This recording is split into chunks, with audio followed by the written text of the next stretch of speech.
বক্সনগরে বিজেপির সেবা সপ্তাহ কর্মসূচি গান্ধীজির জন্ম জয়ন্তী উপলক্ষে বক্সনগর মণ্ডলে সারা জাগানো স্বচ্ছ ভারত কর্মসূচি পালিত হয়। দেশব্যাপী বিজেপির সেবা সপ্তাহ কর্মসূচি অভিযান চলছে। দেশের প্রধানমন্ত্রী নরেন্দ্র মোদীর জন্মদিন থেকে ২রা অক্টোবর গান্ধীজির জন্মদিন পর্যন্ত ছিল সেবা সপ্তাহ কর্মসূচি। এই কর্মসূচির শেষ দিন অর্থাৎ গান্ধীজির জন্মদিন উপলক্ষে বক্সনগর মণ্ডলের উদ্যোগে সকাল ৯ ঘটিকায় বুধবার এক সারা জাগানো বক্সনগর এলাকার বিভিন্ন সার্বিক প্রতিষ্ঠানগুলোতে স্বচ্ছ ভারত কর্মসূচি পালিত হয়।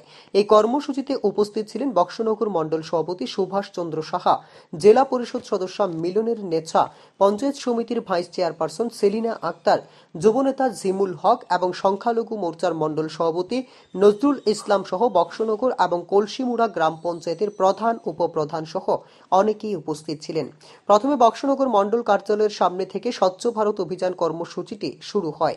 প্রথমে বক্সনগর রামঠাকুর সেবা মন্দির সহ আশপাশ এলাকা পরিষ্কার পরিচ্ছন্নতার মাধ্যমে স্বচ্ছ ভারত কর্মসূচি পালন করেন। তারপর বক্সনগর কমিউনিটি হল মাঠ প্রাঙ্গণ স্বচ্ছ ভারত কর্মসূচি পালন করেন এবং সর্বশেষে বক্সনগর সামাজিক স্বাস্থ্য কেন্দ্রের গোটা এলাকা পরিষ্কার পরিচ্ছন্নতার মাধ্যমে স্বচ্ছ ভারত কর্মসূচি পালন করেন।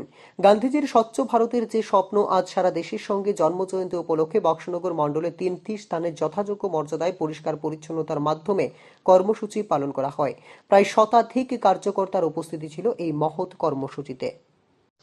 আজকে আপনারা জানেন সারা ভারতবর্ষে আমাদের সেবা পাক্ষিক কর্মসূচি রূপায়িত হচ্ছে। গত 17ই সেপ্টেম্বর থেকে আরম্ভ করে 2রা অক্টোবর অর্থাৎ আজকের দিন আমাদের আজকে সমাপ্তির দিন।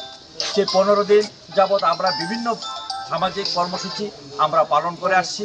তার শেষ দিন হিসাবে আজকে মহাত্মা গান্ধীর জন্মদিন উপলক্ষে আমরা সারা ভারতবর্ষের নয় আমাদের বক্সনগর মণ্ডলেও আমরা স্বচ্ছ ভারত অভিযান পালন করছি। তার সাথে সাথে আজকে বক্সনগর মণ্ডলে আমরা সামাজিক প্রতিষ্ঠান এবং হসপিটাল, বিভিন্ন মঠ, মন্দির, বাজার, বিভিন্ন জায়গায় আমরা স্বচ্ছ ভারত অভিযান পালন করছি। আপনারা জানেন এই যে গান্ধীজির যে স্বপ্ন ছিল স্বচ্ছ ভারত অভিযান, সেই স্বপ্নের মধ্যে থেকেছিল আমাদের ভারতীয় জনতা পার্টির প্রধানমন্ত্রী মাননীয় নরেন্দ্র মোদীজির নেতৃত্বে সেই স্বচ্ছ ভারত আজকে বাস্তবে রূপায়িত হয়েছে।